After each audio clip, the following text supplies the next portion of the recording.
Hello Asus വേൾഡിൻ്റെ പുതിയൊരു വീഡിയോയിലേക്ക് എല്ലാവർക്കും സ്വാഗതം. നമ്മുടെ ചാനൽ ആദ്യമായിട്ട് കാണുന്നവരാണെങ്കിൽ ഒന്ന് സബ്സ്ക്രൈബ് ചെയ്തേക്കണേ. അപ്പോൾ നമ്മുടെ ഇന്നത്തെ വീഡിയോ എന്താണെന്ന് വെച്ചാൽ നമ്മളിന്ന് വളരെ സിമ്പിളായിട്ട് ഉണ്ടാക്കാൻ പറ്റിയ ചെറുള്ളി മാത്രം ഉപയോഗിച്ചുകൊണ്ട് നമ്മളൊരു ഉള്ളിക്കോഴിയാണ് കേട്ടോ ഉണ്ടാക്കാൻ പോകുന്നത്. അപ്പോൾ നമുക്ക് നേരെ വീഡിയോയിലോട്ട് പോകാം കേട്ടോ. അതിന് വേണ്ടിയിട്ട് ഞാനിതാ ഇത്രയും ഉള്ളി എടുത്തിട്ടുണ്ട് കേട്ടോ. കൊച്ചുള്ളിയാണ്, നമ്മൾ സവാള ഒന്നും ചേർക്കുന്നില്ല. അപ്പോൾ ഇത്രയും ഉള്ളി കഴുകി വൃത്തിയാക്കി എടുത്തിട്ടുണ്ട്.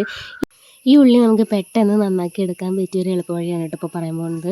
ഇത് നമ്മൾ ഒരു അരമണിക്കൂർ ഈ കൊച്ചുള്ളി ഒന്ന് വെള്ളത്തിലിട്ടിട്ട് ഇങ്ങനെ വെച്ചാൽ മതി. അപ്പം കുതിർന്ന് നമുക്കിങ്ങനെ തൊലി ഒന്ന് ജസ്റ്റ് കൈ കൊണ്ട് ഇങ്ങനെ ആക്കി കൊടുത്താൽ നമുക്കിതിങ്ങനെ പോരും കേട്ടോ തൊലി. പിന്നെ ഇതിലേക്ക് ആവശ്യം കുറച്ച് കറിവേപ്പിൻ്റെ ഇലയാണ് കേട്ടോ. അത് കുറച്ച് കൂടുതൽ വേണേ. അപ്പോൾ അതാ കുറച്ച് കൂടുതൽ എടുത്തിട്ടുണ്ട്. അപ്പോൾ ഈ കറിവേപ്പിൻ്റെ ഇലയും ഉള്ളിയും കൂടിയിട്ട് നമുക്ക് ജാറിലിട്ടിട്ട് നല്ലതുപോലെ അടിച്ചെടുക്കാം കേട്ടോ. നല്ല പേസ്റ്റായിട്ട് കിട്ടണം. കണ്ടോ, ഇതേപോലെ നമ്മൾ പേസ്റ്റാക്കി എടുത്തിട്ടുണ്ട് കേട്ടോ. അപ്പോൾ ഇതാ നമ്മൾ ഇത്രയും ചിക്കൻ എടുത്തിട്ടുണ്ട് കേട്ടോ. ഇതൊരു 500 ഗ്രാം ചിക്കൻ ഉണ്ടാവും കേട്ടോ. ഇത് നമ്മൾ കഴുകി വൃത്തിയാക്കി എടുത്തതാണ്. ഇനി നമ്മൾ നേരത്തെ അരച്ച് വെച്ച ഉള്ളിയും കറിവേപ്പിൻ്റെ ഇലയും അത് നമുക്കിതിലേക്ക് ഇട്ട് കൊടുക്കാം കേട്ടോ. ഇനി ഇതിലേക്ക് 2 ടീസ്പൂൺ മഞ്ഞൾപ്പൊടി നമുക്ക് ഇട്ട് കൊടുക്കാം കേട്ടോ.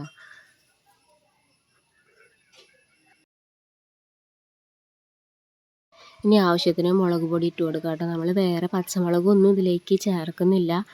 അപ്പോൾ നമുക്ക് കുറച്ച് എരിവ് എന്തായാലും വേണമല്ലോ. നമ്മുടെ എരിവിനനുസരിച്ചിട്ട് നമുക്ക് മുളക് പൊടി കൂട്ടും കുറയ്ക്കുകയൊക്കെ ചെയ്യാം കേട്ടോ. നമ്മളിവിടെ 3 ടീസ്പൂൺ മുളക് പൊടി ഇടുന്നുണ്ട് കേട്ടോ. പിന്നെ ആവശ്യത്തിന് ഉപ്പ് കൂടി നമുക്ക് ഇട്ട് കൊടുക്കാം കേട്ടോ.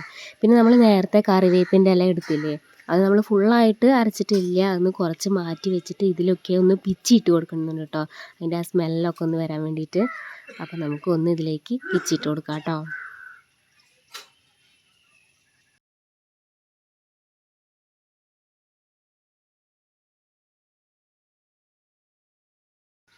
ഇനി നമുക്ക് ഇതിലേക്ക് കുറച്ച് വെളിച്ചെണ്ണ കൂടി ഒഴിച്ച് കൊടുത്തിട്ട് കൈകൊണ്ട് തന്നെ നമുക്ക് നന്നായി ഇത് കൂട്ടി വയ്ക്കാം കേട്ടോ. നല്ലതുപോലെ കൂട്ടി വെച്ച് കൊടുക്കാം.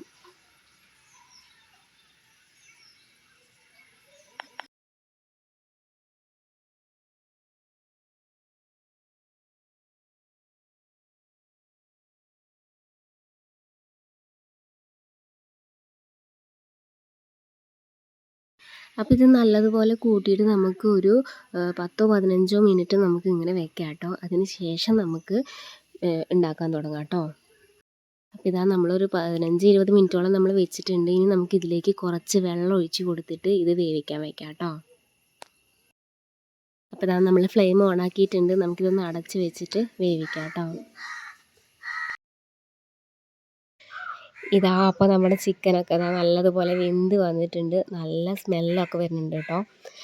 നമ്മൾ വേറെ മസാലകളൊന്നും ചേർക്കണില്ലെങ്കിലും ആ കറിവേപ്പിൻ്റെ മണവും ഉള്ളിയുടെ ഒക്കെ കൂടി ആകുമ്പോൾ ഒരു പ്രത്യേക സ്മെല്ലാണ്. നല്ല രുചിയാണ്. എനിക്ക് ഏറ്റവും കൂടുതൽ ചിക്കൻ ഇങ്ങനെ വെക്കണതാണ് കേട്ടോ ഇഷ്ടം.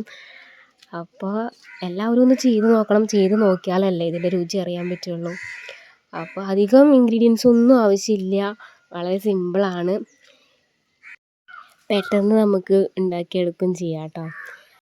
ഇനി അവസാനമായിട്ട് നമുക്കിതിലേക്ക് കുറച്ച് വെളിച്ചെണ്ണ കൂടി ഒഴിച്ച് കൊടുക്കാം കേട്ടോ. വെളിച്ചെണ്ണ ഒഴിച്ച് കൊടുത്തിട്ട് ഒന്ന് ജസ്റ്റ് ഒന്ന് ഇളക്കി കൊടുക്കാം.